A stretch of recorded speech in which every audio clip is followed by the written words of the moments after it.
Okay, couple things I forgot to mention. These are the wrong ways to use the pedals, okay? Some of you are going to be really tempted when you get over to that gas pedal, feel like, maybe I don't have enough purchase area on that accelerator or that gas pedal.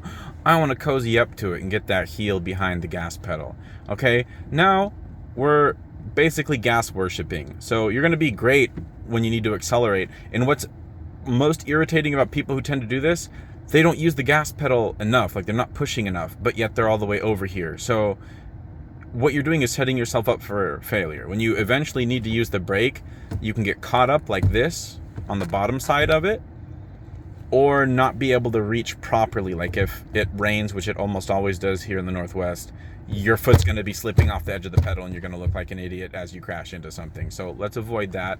Let's come over here, and then anytime we're pressing, we're panicking and pressing straight, we are stopping the car, not accelerating into something, right? That's the other thing. If you're lifting your heel side to side, it's really easy to forget where that heel was planted last, and you might think you're braking when you're actually accelerating, and vice versa. So again, you always want that heel behind the brake, never behind the gas pedal. Okay, and I understand some of us have shorter feet. I'm one of those people. You can move your foot so that your pinky toe's off the right edge of the brake, but you shouldn't have it so far over, like this, that you are reaching for the brake more than you are for the gas. It should always be more of a straight push for the gas. You need a solid press for that brake pedal, right? A good amount of purchase area. The gas, you only need the big toe. So don't overemphasize using that gas. Make sure that that brake is always easy to come back to. Then you'll have better control. You're going to be a lot safer for it. For those that have ballerina toe, okay, they are pushing so hard on the brake that their heel is lifting up, okay? Maybe their seat's also adjusted too high. That can cause that problem as well. If you're doing this, you have no stability. And what happens? Again, if you are braking with ballerina toe, your body's moving at a different rate than the car, right?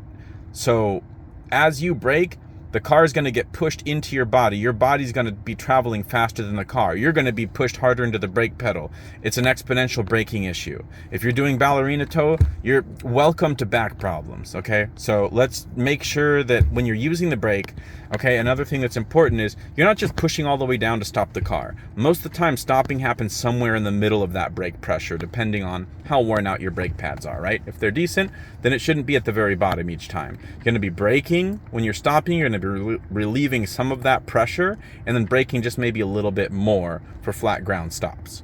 It's not going to be just push and stop. That's going to suck for everybody in the car.